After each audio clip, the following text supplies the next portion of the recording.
Agradecemos a Ti, Senhor, pela oferta recebida. Recompense a cada um, Senhor, segundo a Tua bondade e a Tua misericórdia.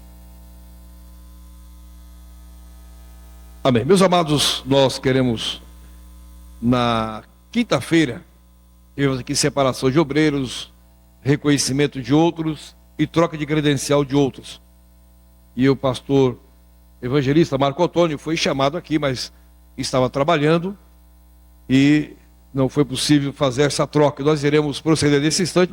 Marco Antônio, vem até aqui, por gentileza. Marco Antônio é membro do nosso ministério, serve aqui da nossa sede do Belém, é evangelista já há alguns anos e está sendo indicado pelo Ministério da Igreja para que seja trocada a sua credencial de evangelista para pastor. Os irmãos concordam com isso? Amém? Amém. Meus irmãos, fiquemos de pé, vamos orar mais uma vez.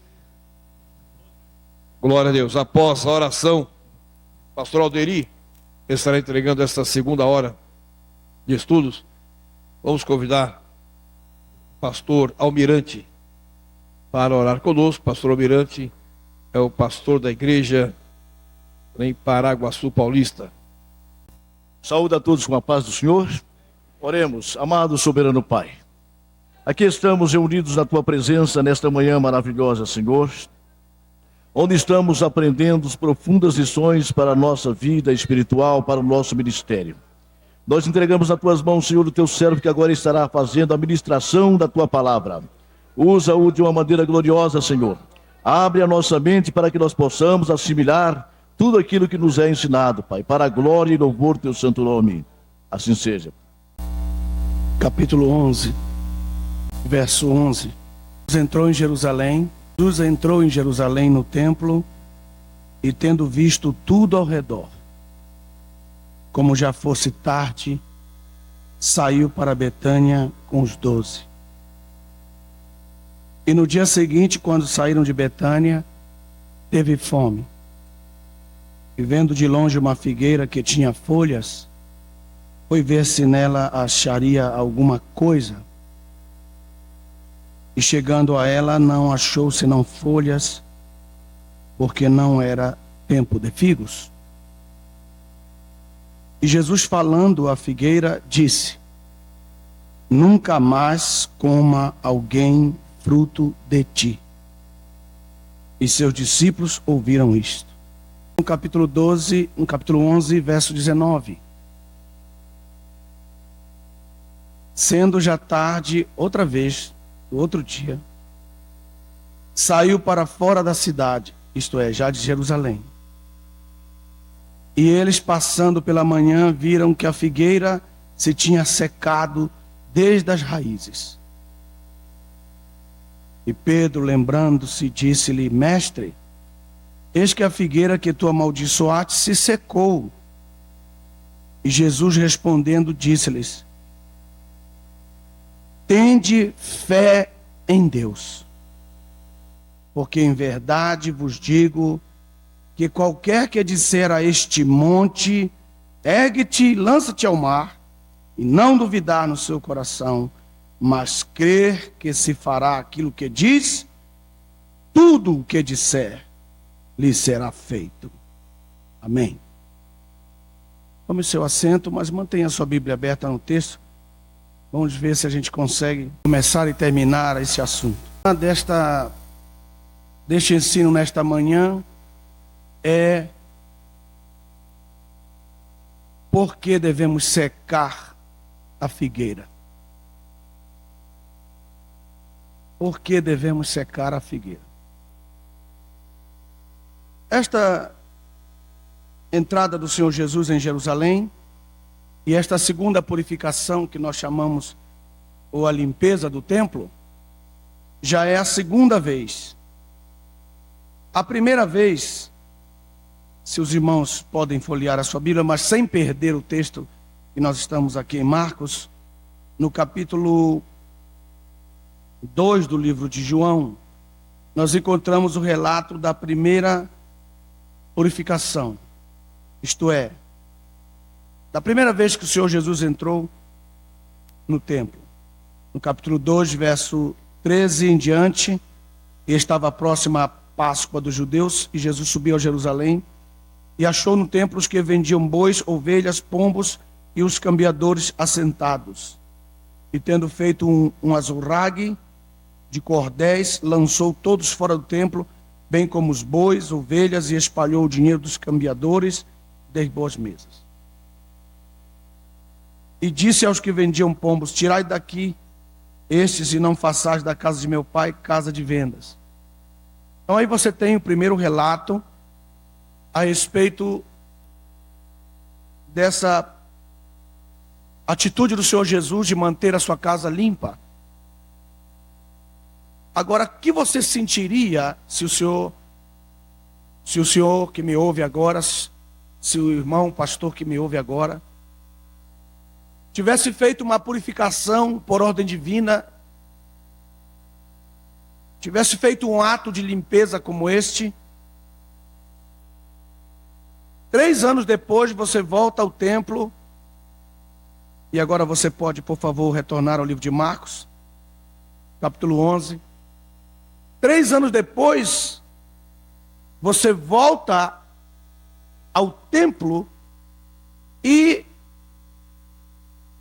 aquela atitude continua, ou continuasse.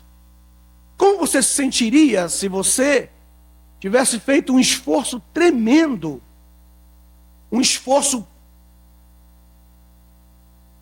em santidade, um esforço poderoso como aquele que foi o ato do Senhor Jesus na sua primeira purificação, e você voltasse alguns anos depois no mesmo lugar, e eles estivessem fazendo a mesma coisa que você viu fazer alguns anos atrás, quando você começou o seu ministério. Eu posso começar a pensar sobre a atitude do Senhor Jesus, as 2 vezes que ele tomou aquela decisão de derrubar as mesas dos cambistas. Eu posso colocar a pensar, imaginar a ira que veio sobre ele, como viria naturalmente sobre qualquer um de nós, se nós houvéssemos feito um ato de limpeza, um ato de nobreza como este ato que é cuidar da casa do Senhor, e a seguir, 1 ano depois ou 2 anos depois, quando você volta ali, as pessoas estão fazendo a mesma coisa que você não queria que fizesse. É isso que eu queria que você parasse para pensar agora.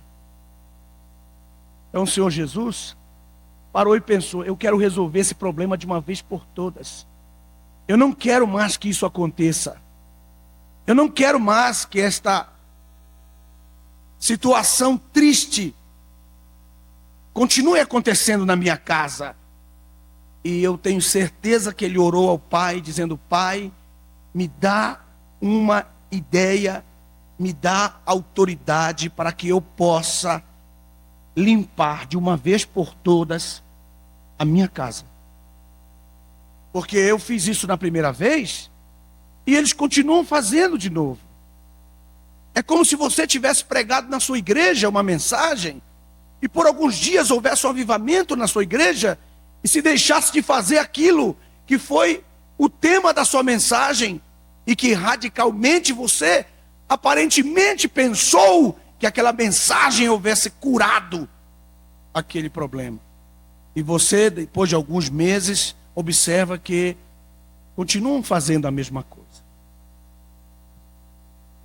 O que você vai fazer quando você é levado de uma igreja a outra igreja, uma congregação a outra congregação, e quando você chega lá tem um poder, tem uma autoridade que manda lá, e que já matou 4, 5 antes de você, e que quando você chega lá, você percebe que tem um espírito maligno trabalhando por trás de determinados obreiros que estão sentados ali como verdadeiras potestades e olham para você com aquele olhar sem vergonha, dizendo para você que ali você não vai fazer nada. Chegam a rosnar os dentes porque sabem que você tem um chicote na mão, tem uma autoridade para derrubar mesa, que você vai chegar lá para limpar. Eles sabem quando você tem autoridade de Deus. Não é no seu rosto que está a sua autoridade. Eles sabem quando você tem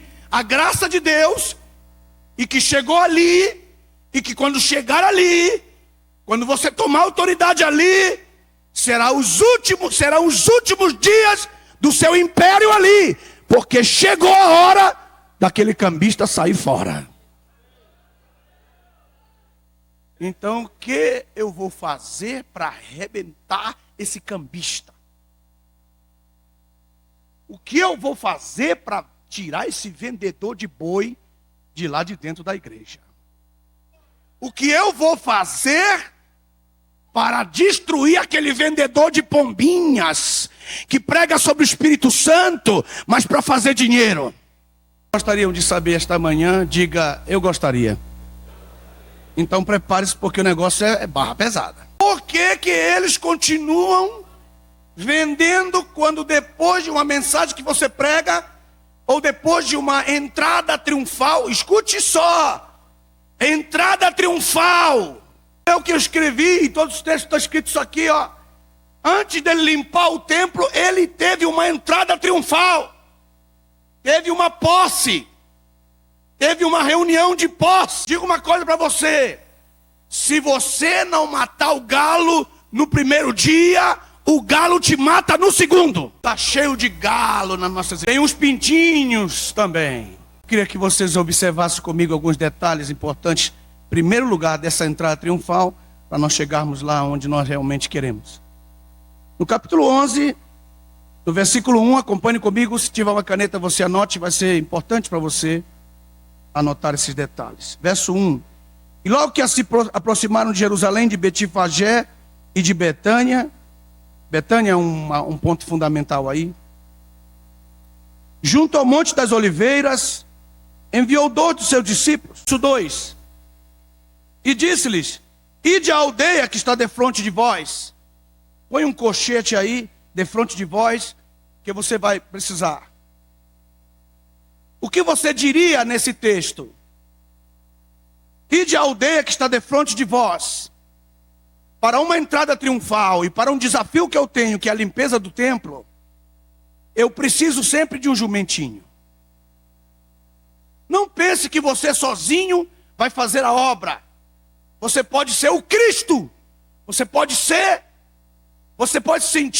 o dono da cocada preta, o manda-chuva. Você pode ter a maior autoridade, a melhor economia. Você pode ter a melhor preparação. Você pode ser um bam. Mas tenha certeza que você vai precisar de um jumentinho para entrar. Todo leão precisa de um rato. Todo leão precisa de um rato. Disse para o leão: leão, quero ser seu amigo. O leão disse: o que você vai fazer? O que eu vou fazer com um rato do meu lado? Olha que você precisa de um rato. Eu sei que você é o rei das selvas, que você é o bam aqui da floresta, mas o senhor vai precisar de mim. O senhor pode ser meu amigo? Ele disse: quer ser amigo? Quer? Sai daqui, rato! E o rato ficava longe. As baforradas que o leão dava fazia tremer a terra. O rato balançava na terra em cima e o leão expulsava o rato. Um dia os caçadores pegaram o leão e amarraram o leão com as pernas assim, e o leão ia pendurado naquela carroça, e o ratinho ia atrás correndo dizendo: você ainda quer ser meu amigo? O leão está de noite lá e o ratinho começou a subir, subiu. E o leão está preso, cansado, não deram comida para o leão. E o ratinho chegou lá, bem na cara dele, passou o rabo. Depois perguntou: você ainda quer ser meu amigo? E o leão, cansado, olhou para ele e disse: o que eu faria com o rato? O rato disse: eu podia roer essas redes, que não tem autoridade, mas que serve para que nós possamos entrar no lugar onde nós queremos entrar. Chegar altivo, com altivez, soberba, eles te dão um tiro porque você está pedindo para morrer. Você manda o ratinho primeiro.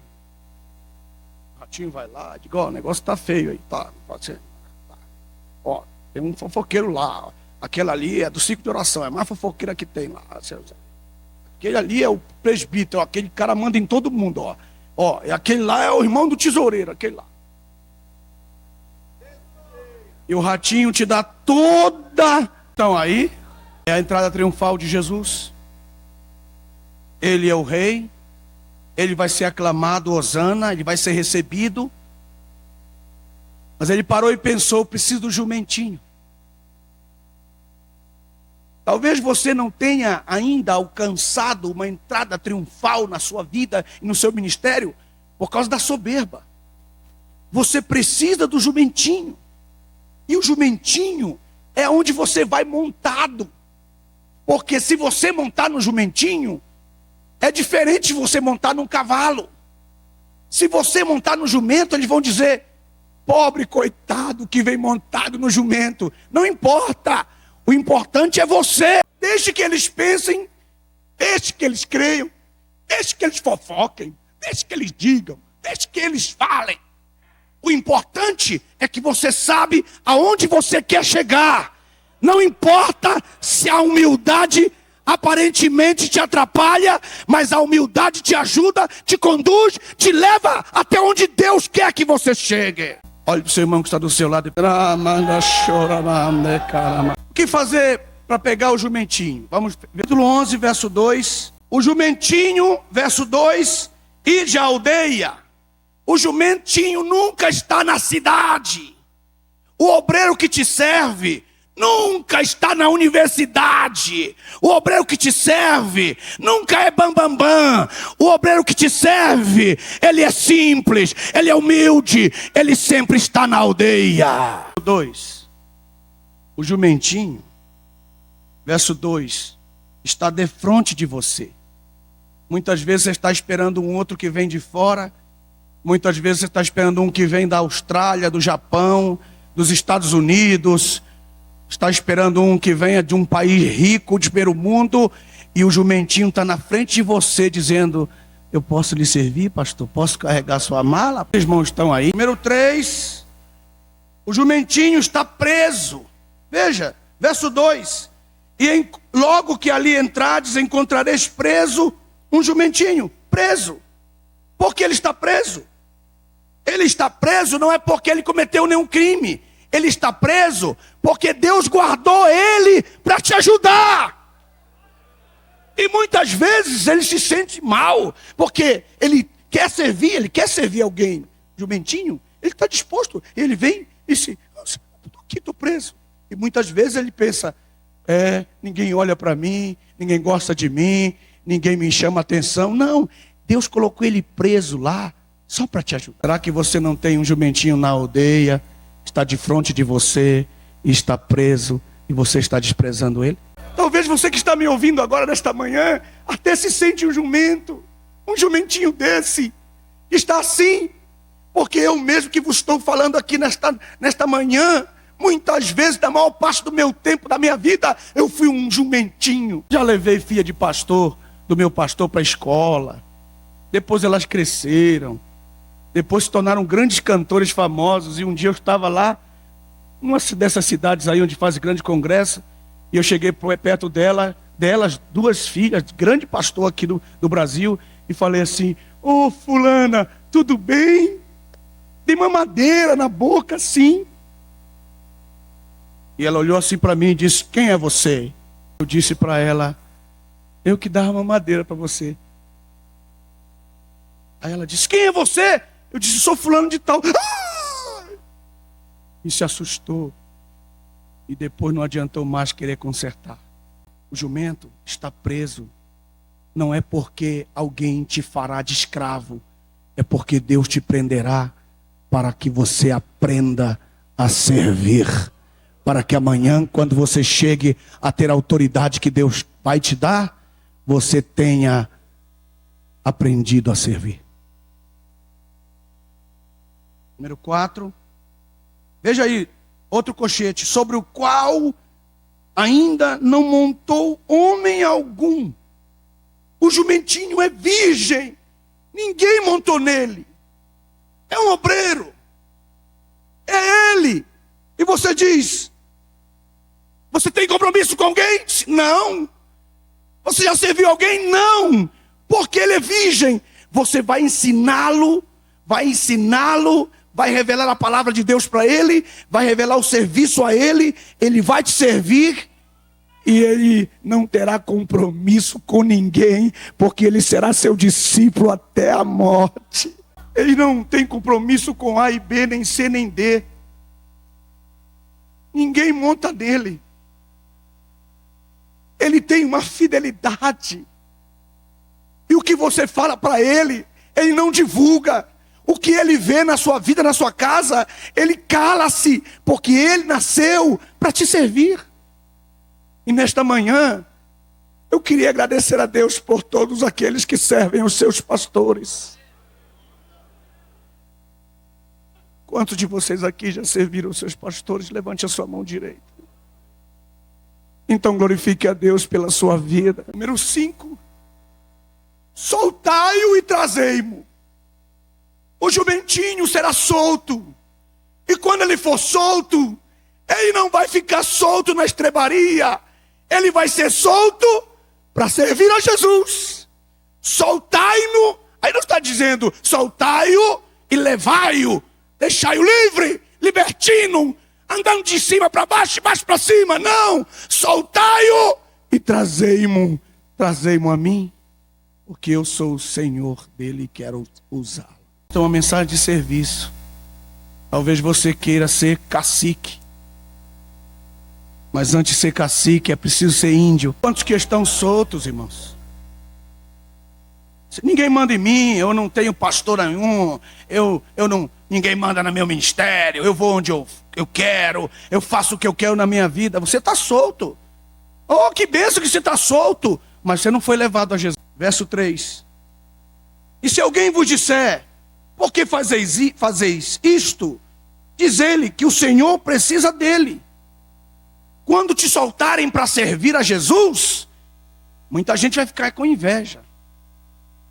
Quando você for livre para servir, e quando o Senhor te chamar para você servir alguém importante na obra do Senhor, vai haver sempre alguém que vai perguntar: ei, quem te soltou? E você vai dizer: Jesus está precisando de mim, sai da minha frente, porque... Verso 4. E foram encontrar o jumentinho preso. Ele está aí na fidelidade. Talvez você tenha passado anos e anos, sinto que eu estou preso, que ninguém olha para mim. Não, é um tempo de preparo que você está tendo. Depois no verso 4 diz, veja só que palavra aqui que está escrita aqui no verso 4. E foram encontrar o jumentinho preso fora da porta. Podem dizer comigo, fora da porta? Pode ser melhor? Diga, fora da porta. Sabe o que eu vejo aqui, meus irmãos? O jumentinho, o dono dele naquela tarde, eu posso imaginar aquele homem puxando o jumentinho. Entra, entra, entra. E o jumentinho empacou do lado de fora. Puxando o jumentinho. E não entro. Mas por que você não quer entrar? Porque chegou o meu tempo. Nessa tarde, ele vai me mandar buscar e eu tenho que ficar disponível para ele fora da porta. Se o Senhor Jesus te mandar buscar, você tem que estar disponível para... Porque não adianta você saber que Jesus vai mandar te buscar se você entrar. Se você entrar, ninguém vai te achar. Então você tem que estar sempre fora da porta. É aquele negócio, quando a gente era jovem, que a gente ia para a igreja e metia o dedo bem aqui na Bíblia, ia para a igreja assim. Se me der a oportunidade, o dedão está lá. Não tem um de vocês aqui que nunca foi com o dedo na Bíblia para a igreja. Fora da porta quer dizer, estou aqui, Senhor.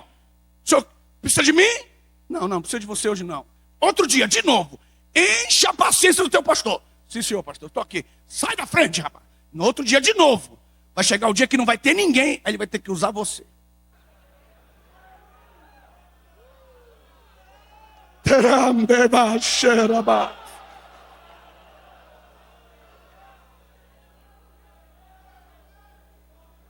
Levante a sua mão direita acima da sua cabeça. Bem alto, acima da sua cabeça. Dá um tapa na mão desse irmão que está do seu lado. Diga para ele, fora da porta, rapaz.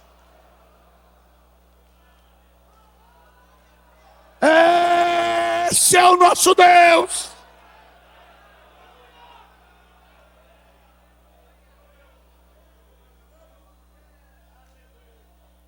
E no verso 4 está escrito ainda: entre dois caminhos.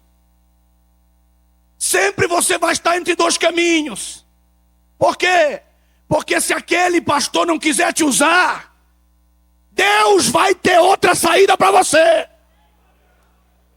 Você fica lá, fora da porta.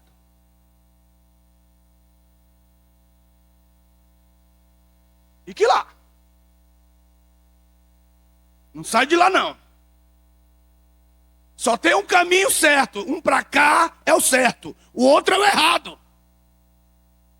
Se você desesperar, você vai para o caminho errado. Mas se você ficar perseverante, você vai para o caminho certo. Eu estou profetizando. E Deus coloca esses dois caminhos para te provar. Não pense que esses dois caminhos aqui, eles representam as outras opções de Satanás. Porque sempre vai ter a opção verdadeira e a falsa, para provar a sua fé, para provar a sua perseverança. E talvez haja pessoas aqui esta manhã que estão entre esses dois caminhos e quase pendentes para o outro. E o Senhor está dizendo: persevera, porque está chegando a tua hora. Às vezes o coração está dizendo: Ele não me chama, Ele não me chama, Ele não me chama, Ele não me chama, Ele não me chama, Ele não me chama. Calma! Olha para o seu irmão que está do seu lado e fala: tem calma, rapaz. Quem está entendendo esta palavra pode glorificar o nome. Verso 7. E levaram o jumentinho a Jesus. Só que o jumentinho, quando foi levado, o jumentinho pensou: senta aí, Jesus, senta aí que eu já estou pronto para que o Senhor seja conduzido por mim. Essa é a ideia.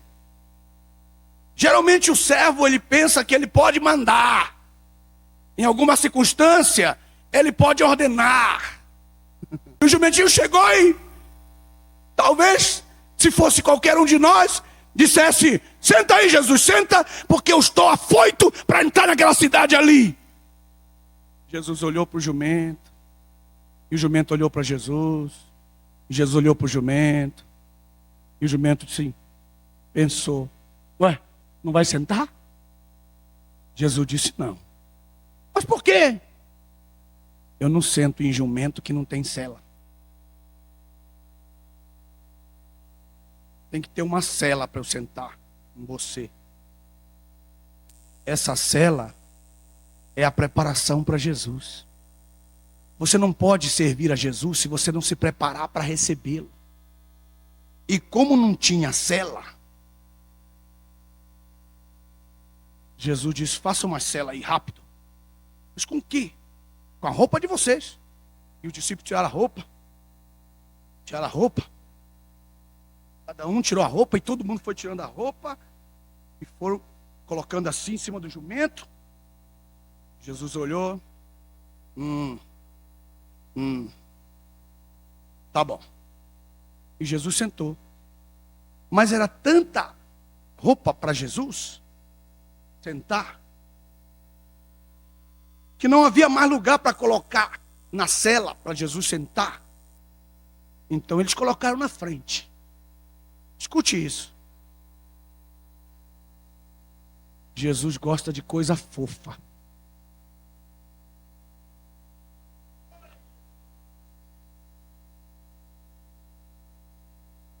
O cara ainda é bruto, obreiro bruto, sem ética, obreiro grosseiro, obreiro ruim, que a gente fala com eles, estão emburrados. Precisa colocar cela nele.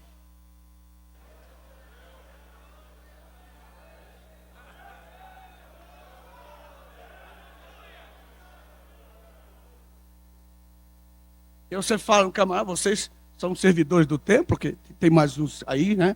Todo mundo sabe que vocês são servidores do pastor, estão sempre ali. Mas vocês estarem aí, é porque Deus colocou cela em vocês. E agora vocês estão com celas. As celas estão atrás. Pode jogar pedra em você, pode falar o que quiser, você está disposto a servir a Jesus. Só que tem muitos que estão aqui, purinhos. Você não pode falar nada com eles, que eles ficam logo bicudos. Você não pode puxar a orelha deles, que eles ficam logo zangados.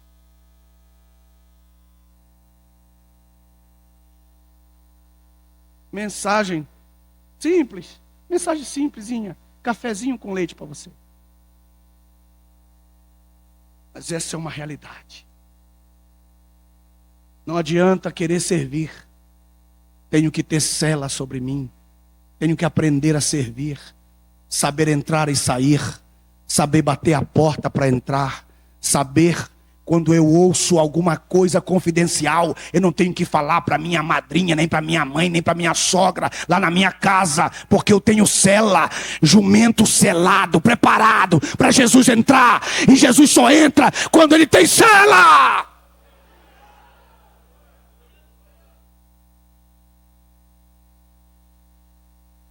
Versículo 9. E aqueles que iam adiante, os que seguiam, clamavam, dizendo: Hosana, bendito que vem em nome do Senhor. Eles não clamam para você, eles clamam para quem você leva, para quem você conduz. Você é um servo, e o servo que conduz Jesus tem cela. Jesus nem quer tocar em você, ele quer que você faça o seu trabalho. E esse trabalho é um trabalho digno. E para onde ele te leva? É forte.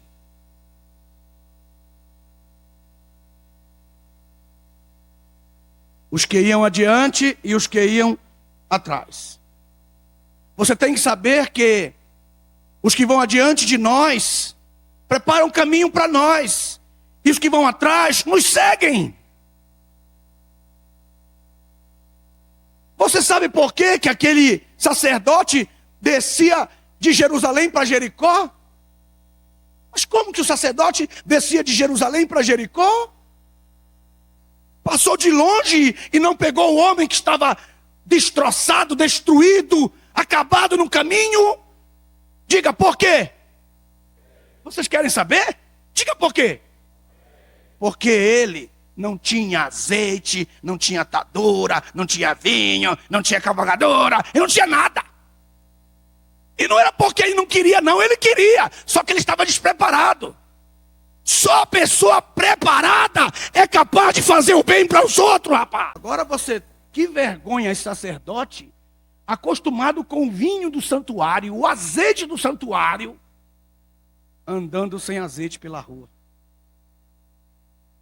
Fala alguma coisa, diz aí qualquer coisa. Eu vou repetir, você fez que não ouviu. O sacerdote acostumado com o vinho da libação, acostumado com o azeite do santuário, andando sem azeite, sem o Espírito de Deus, andando sem vinho, sem o sangue de Jesus na vida. Olhe para o seu irmão que está do céu e pergunta: que sacerdote é esse, rapaz? E agora ele vai perder para um simples samaritano preparado com cavalgadura, com azeite, com vinho, aleluia.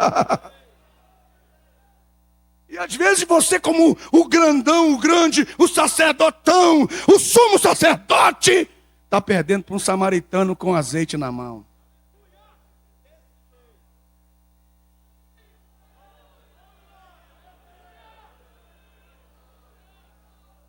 Na hora de expulsar demônio, é o samaritano que expulsa. Quando tem um problema de demônio na igreja, ele já diz logo: chama o irmão lá, ele. Mas pastor, por que o senhor não vai?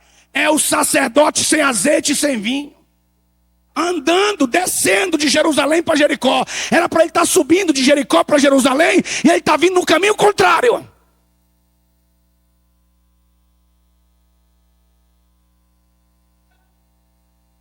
Fala alguma coisa, porque seu pastor está aqui atrás, é porque você não está...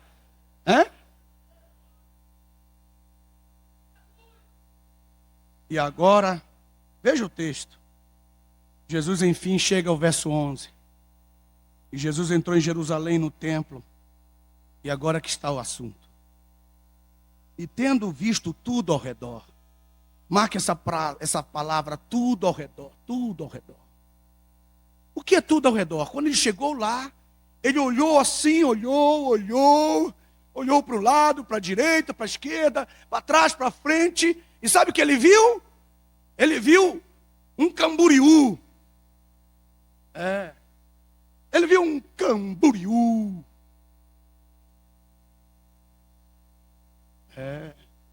Tenda para todo lado, vendedor para todo lado, menos crente. 100.000 pessoas, eles se orgulham dizendo, 100.000 pessoas, 5.000 crentes. O resto, 95, tudo vendedor. E eles enchem caminhões inteiros para vender coisa lá. Se Jesus fosse num dia do Camboriú, se Jesus fosse, ia ser muita mesa derrubada ali, né? Ia ser cambista para um lado, pombinha para outro, ia ser um problema. Eu sei que você do Remifly está aqui, do Repleplé, entregador de pizza, eu sei que você está aqui. O Karate Kid, Michael Jackson.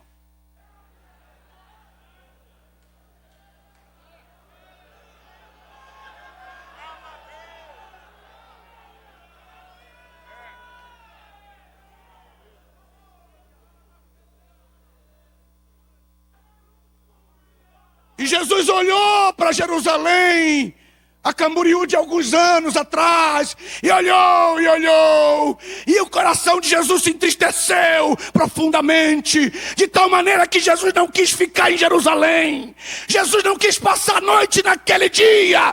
Ele olhou para os discípulos e disse: levantemos acampamento, não adiantou nada essa entrada triunfal, vamos embora daqui. Jesus, o senhor não vai ficar aqui, amanhã é Páscoa, o senhor não vai ficar aqui, não, eu tenho que ir para Betânia, eu tenho que ir para Betânia, eu tenho que sair daqui.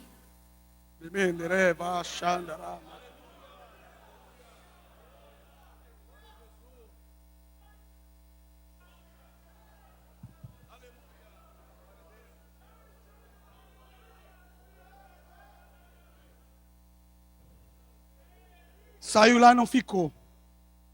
Disse: aqui eu não durmo, aqui eu não fico, nem um dia, nem um momento eu fico aqui. Pegou as coisas dele, voltou para Betânia. Diz o texto, acompanhe comigo no texto. Veja só o texto. Versículo 12 diz assim: e no dia seguinte, quando saíram de Betânia, quer dizer, então ele foi para a casa de Lázaro. Então eu começo a imaginar ele na casa de Lázaro. E Marta, que cozinhava, Marta dizia: mestre, come, mestre. Mestre, você não vai comer, mestre? Não, estou em jejum. Mas o senhor não quer comer, Lázaro? Senhor, o senhor sempre come aqui quando o senhor vem. Eu não quero comer. A alma dele estava triste, porque Jerusalém estava numa situação difícil, e ele já tinha limpado a primeira vez, só que ele estava lutando para saber por que eles continuam fazendo a mesma coisa. E Jesus estava muito perplexo e pensando: eu tenho que acabar com isso de uma vez, mas eu não sei como é que eu vou fazer? Pai, me diz como é que eu vou acabar com isso. Os irmãos vão se assustar com o que eu vou dizer agora. Escute, é muito forte, muito forte. Veja o verso 11, não olhe para mim, olhe para o texto. Veja que entre o verso 11, está ouvindo? E o verso 15, tem uma figueira no meio. Viu? Entre o verso 11 e o 15 tem uma figueira no meio. É exatamente isso, pastor Gessé, pastor Samuel, pastor Emanuel. É essa miserável figueira que atrapalha o nosso ministério.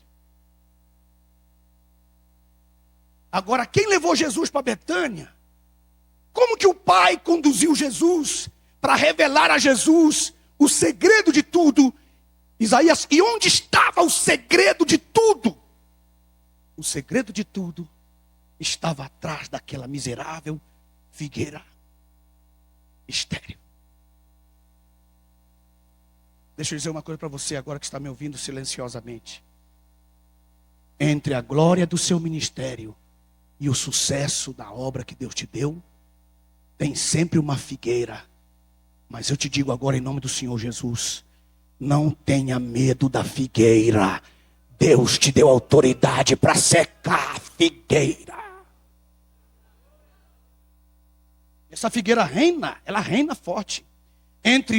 a sua entrada triunfal e o sucesso do seu ministério, a figueira fica lá. Ela disse.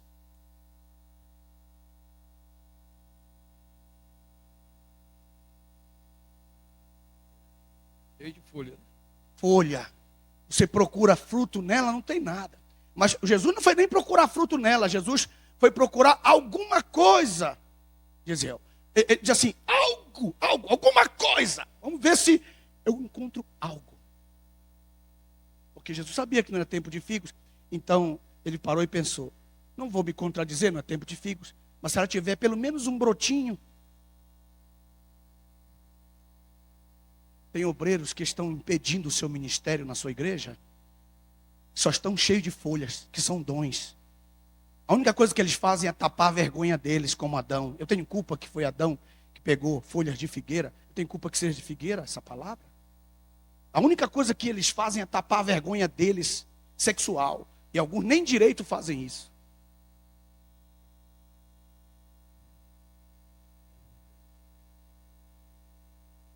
Eles estão sentados ali, você está pregando. Lá, estou falando da sua igreja. Estão sentados lá e os caras estão com aquela cara de quem não gosta do que você está dizendo. Agora você vai procurar fruto nela. Você põe ele para pregar, para dar um testemunho que seja. Não tem nada. Ele está ali, pastor André. Ele está ali só para te massacrar. E eles ainda sentam assim, bem na frente. Bem na frente, eles sentam bem na frente. E ficam com a cara feia.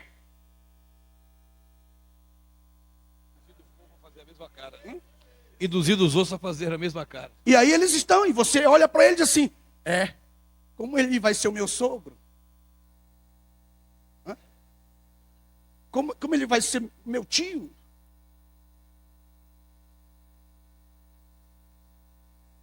Figueira, estão entre a sua entrada triunfal e o sucesso do seu ministério. Naquela noite, tenho certeza que Jesus orou toda aquela noite. Toda aquela noite ele orou e disse, Pai, me revela o que está acontecendo, porque eu já entrei lá, limpei aquele templo e eles continuam fazendo a mesma coisa. Naquela noite o pai não lhe disse nada, mas quando ele vai saindo, pastor Dueto, quando ele está saindo de Betânia, que ele tinha passado toda aquela noite, que ele saiu, bem na frente dele, a figueira. Bem na frente dele, a figueira. E a figueira, eu sou figueira, eu não gosto de Betânia, eu nasci aqui fora porque eu nasço onde eu quero. E ninguém me manda onde eu tenho que nascer, não. Eu tinha que nascer lá dentro. Mas como eu sei que eu sou dono do meu nariz, eu nasci aqui fora. E eu estou aqui para te vigiar. Eu estou aqui para te atrapalhar. Por trás de mim tem demônios, como a Bíblia diz. Não é a figueira. São os demônios que estão atrás delas. Não é o presbítero, irmão. São os demônios que estão atrás dele. Não é o diácono, irmão. Você está brigando com o ministério dele. E não é ele. São os demônios que estão azucrinando a vida dele de tal maneira que eles não conseguem deixar você em paz. Então você vai se levantar hoje e vai dizer, já sei o que eu vou fazer com essa figueira. Vamos ver o texto? Capítulo 11.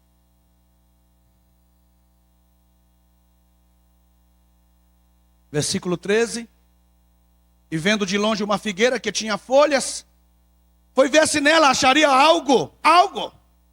E chegando a ela não achou senão dons, achou línguas, achou profecias, achou trimelique, achou.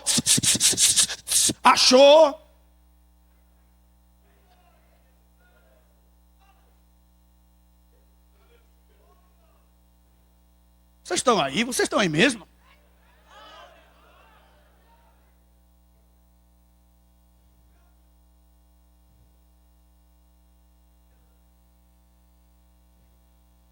E você Eu tinha um colega meu que para ir pregar, como ele era muito fraco para pregar, ele fazia os esboços, aqueles esboços horríveis dele, fazia 3 pontos. Então, como ele sabia que pelo esboço dele o povo não recebia nada, aí ele colocava no segundo ponto, escrevia uma caneta com bem vermelha, bem grande, uma seta, e dizia: aqui chorar.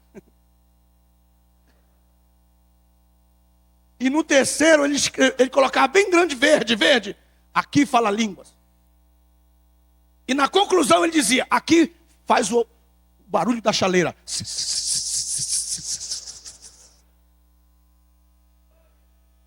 Subterfúgios. Não tem nada. Folhas. Não tem nada.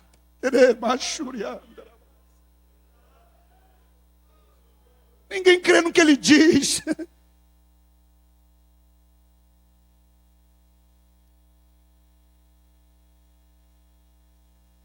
Verso 14, acompanhe comigo. E Jesus, falando à figueira, disse: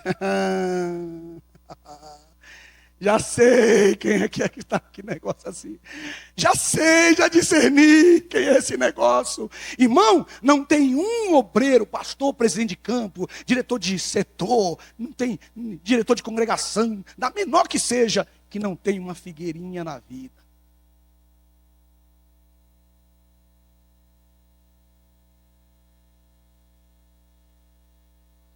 Mas esta manhã, eu quero profetizar sobre o seu ministério. Recebe esta palavra. Você vai se levantar daqui um gigante espiritual e não vai ter mais medo dessa figueira. O verso 14, acompanhe comigo, e diz assim: e Jesus falando disse à figueira: nunca mais coma alguém fruto de ti. Pronto. Acabou. E aí não ficou lá esperando a figueira secar. Não fique esperando a figueira secar, não. Porque às vezes você fica bajulando ele, porque como ele é uma figueira, mas como ele dá uns 5.000 de dízimo,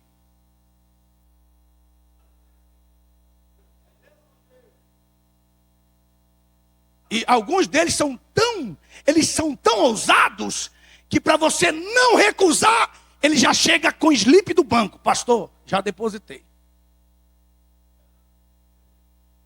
Mas ele continua sendo figueira. E essa figueira está atrapalhando a sua vida, está atrapalhando o seu ministério. Você vai continuar com ela na sua vida, no seu ministério? E a igreja está morrendo porque a igreja sabe que aquela é a figueira, só você que não sabe, ou finge que não sabe. Todo mundo sabe que ele é a figueira. Todo mundo sabe que aquele camarada é um palhaço no seu ministério.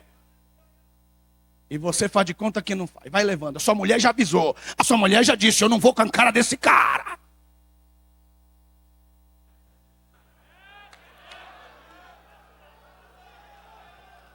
A mulher falou para você, mas você continua com ele.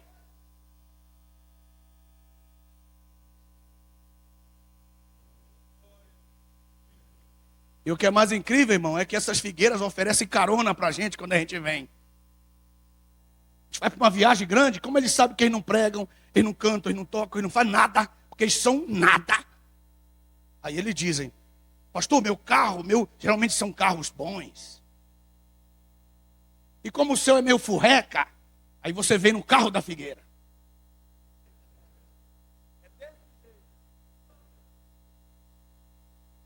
Vocês estão aí ou estão fazendo de conta que não estão aí?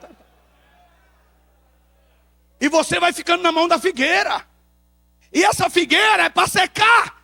E você está passando a mão na cabeça dela. E a figueira tem 3 amantes. A figueira joga na loteria e diz que vai dar o dízimo para o senhor. A figueira está toda avacalhada.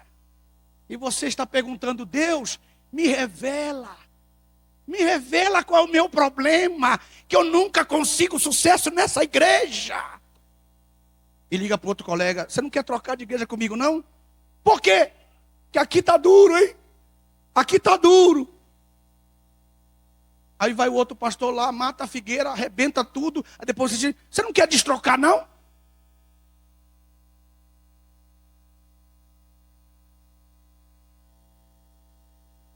Agora vamos para a reta final, verso 15. E vieram a Jesus.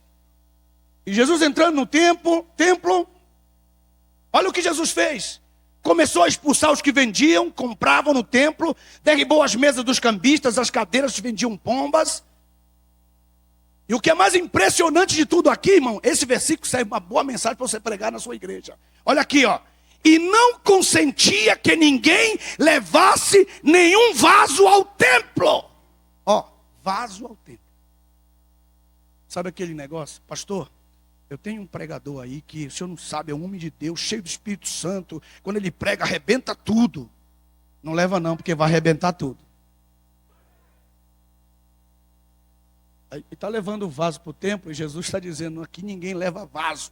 Você sabe por quê? Porque quem prega aqui sou eu. Jesus que prega lá. Pastor, se você ficar dependendo de pregador dos outros na sua igreja, você está lascado.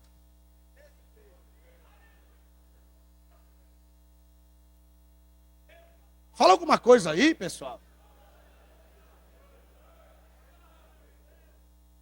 Pastor que não consegue, pastor André, pregar uma mensagem, um texto, um testemunho que seja.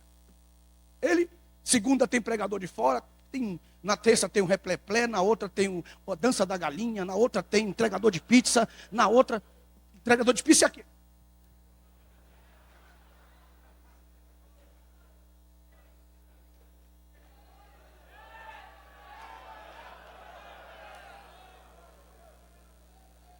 A única coisa que o cara sabe é entregar pizza. Tem um agora que está fazendo um maior sucesso, é o Michael Jackson evangélico. Ele dança para frente, para trás, vira cambalhota, a igreja lota. E convidaram ele para pregar na quinta-feira e me convidaram para pregar na sexta. No meu dia estava vazia a igreja, na sexta, a quinta, estava superlotada. E aí eu disse, o que aconteceu? Eu disse, pastor, é o Michael Jackson incorporou nele.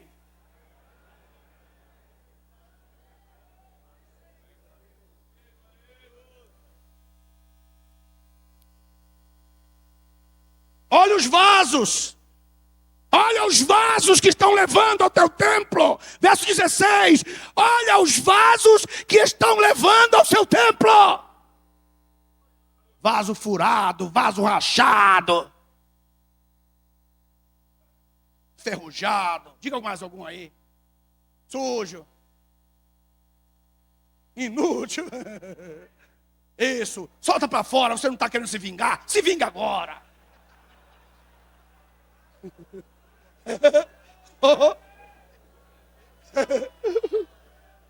Eu quero ficar sério, mas vocês não deixam.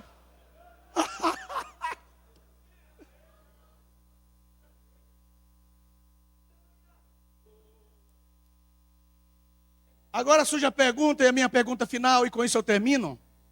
No verso 15, veja o texto. Vieram a Jerusalém, entrou no templo. Mas os irmãos sabem por que aqueles cambistas estavam ali? Toda a Páscoa tinha o bazar de Anás e Caifás. Anás e Caifás descobriram que se eles conseguissem arranjar a mercadoria para colocar no templo no dia da festa deles, que era Páscoa, Anás e Caifás, que eram sogro e genro, eles falaram um com outros, vamos fazer aqui um mercado tremendo. E sabe o que eles faziam, meus irmãos? As pessoas vinham de todos os lugares, da galáxia, Macedônia, vinham da Síria, de todos os lugares, vinham trazendo pobrezinhos, trazendo suas ovelhinhas, vinham trazendo seus bezerrinhos, às vezes eram os únicos que eles tinham, e eles vinham, andavam quilômetros e quilômetros, 700, 1000 quilômetros com eles, para chegar na hora da Páscoa e sacrificar ao Senhor.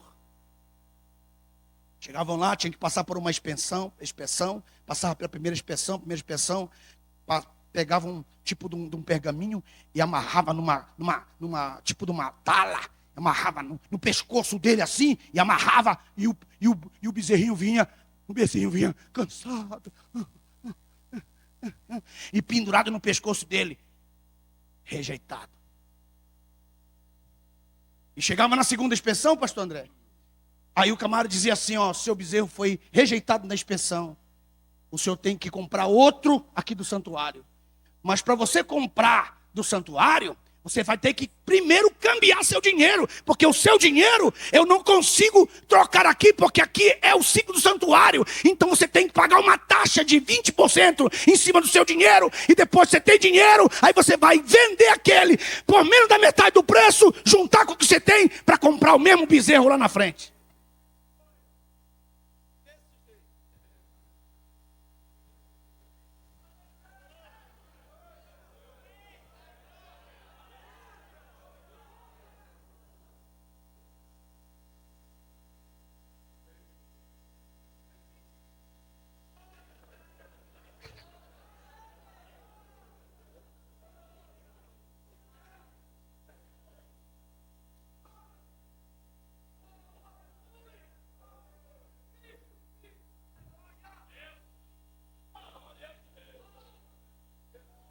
Jesus estava de olho naquele negócio. Aí você faz aquelas tramóias, né? Aquelas trampas, aquelas armadilhas que só você sabe. Para você ir lá para o Mediterrâneo, na praia, enquanto o seu dizimista está lavando roupa para te dar. Hã? Jesus disse: eu vou entrar nesse templo agora, eu vou acabar com essa palhaçada. Escute bem, meus irmãos, mas ele não pode entrar se ele não secar a figueira. Porque se tiver uma figueira lá, pastor Gel, você está lascado, a figueira vai te engolir, vai te amarrar todo. Você vai sair de lá pedindo pinico. Por quê? Porque eles não querem você vivo de jeito nenhum.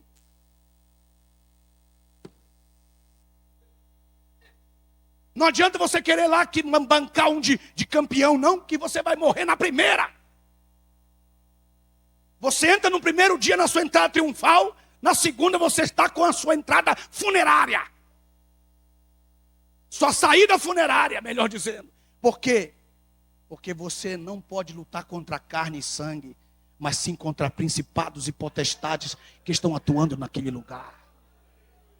Vocês talvez não creiam, mas em igrejas são os lugares onde os demônios mais se ajuntam, onde eles mais se escondem. Se você lê nos evangelhos, onde Jesus entrava, quando ele entrava nas sinagogas, Jesus encontrava os demônios morando nas sinagogas. E todas as vezes que Jesus foi pregar na sinagoga, tinha demônio. Aí você diz: na minha igreja não tem. Talvez você seja o primeiro.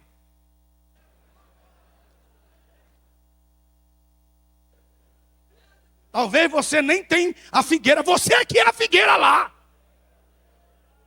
Mas Jesus quer libertar a sua igreja. Jesus quer libertar seu povo. Jesus quer abençoar o seu povo com a sua grei. E Ele não vai deixar a figueira entre o seu sucesso e a sua glória. Ele não vai permitir que essa figueira continue lá. E eu estou profetizando: Deus vai arrancar as figueiras. E você pode dizer assim: com que autoridade que você fala que essa figueira era o estorvo? Eu provo para você.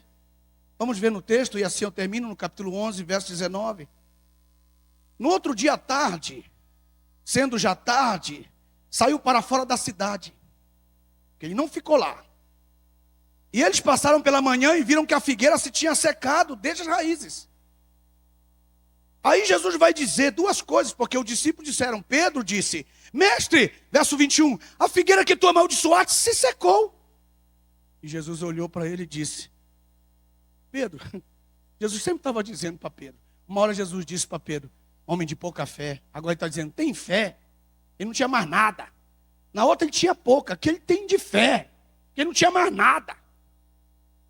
Isso acontece conosco, irmãos. Às vezes, como discípulos, nós que somos discípulos do Senhor Jesus, tem hora que a gente não tem fé mesmo. E Jesus disse: o que ele falou a respeito daquela figueira? Jesus está dizendo que aquela figueira era um monte, era um estorvo. Veja o verso 23. Porque em verdade vos digo que qualquer que disser a este monte... Meu Deus! Meu Deus!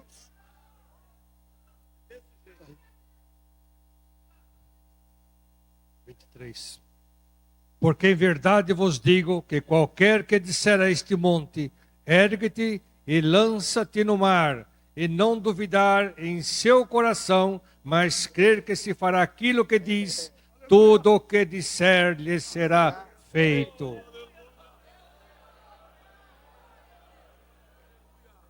O que Jesus estava dizendo, meu querido pastor? Ele estava dizendo, a figueira era um monte. A figueira era um monte.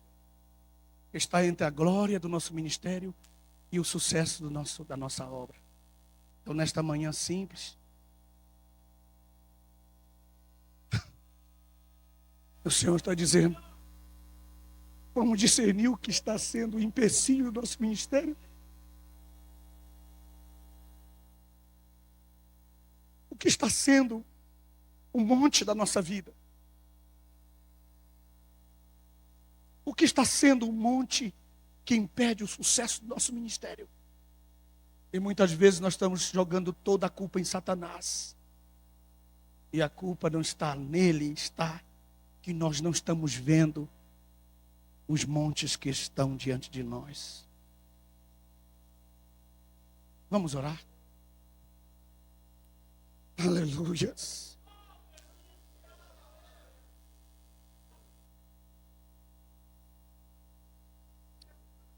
Coloque a mão no ombro do seu irmão. Estamos no último dia da nossa escola. Eu quero que você ore por ele e ele ore por você, dizendo que o Senhor tire todo o monte que está no seu caminho. Eu vou orar de verdade, meus irmãos. O meu coração está aqui nisso aqui.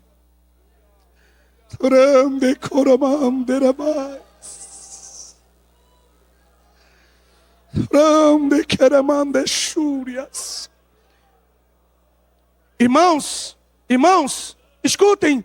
O Espírito de Deus me deu uma palavra agora, nesse momento. Escutem.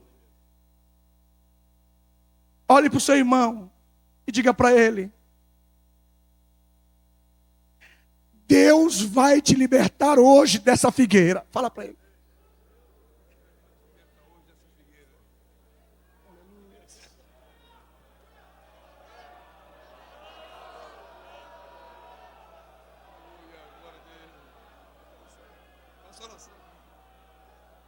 Aleluia, glória a Deus.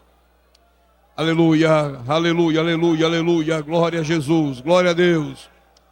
Glória a Deus, glória a Deus. Senhor nosso Deus, nosso Pai querido, agradecemos a Ti pela palavra que temos ouvido nesse instante, Senhor. Agora eu te peço, Pai amado, dai-nos coragem e autoridade para fazer o que Tu tens ordenado nesta manhã, Senhor. Oricalai, xericandalabai, xuricandalabai. Oh, meu Deus, eu sei que a partir de hoje, em muitos lugares, a Tua obra vai crescer, ó Pai. Eu sei que a partir de hoje, em muitos lugares, o empecilho vai sair, meu Deus.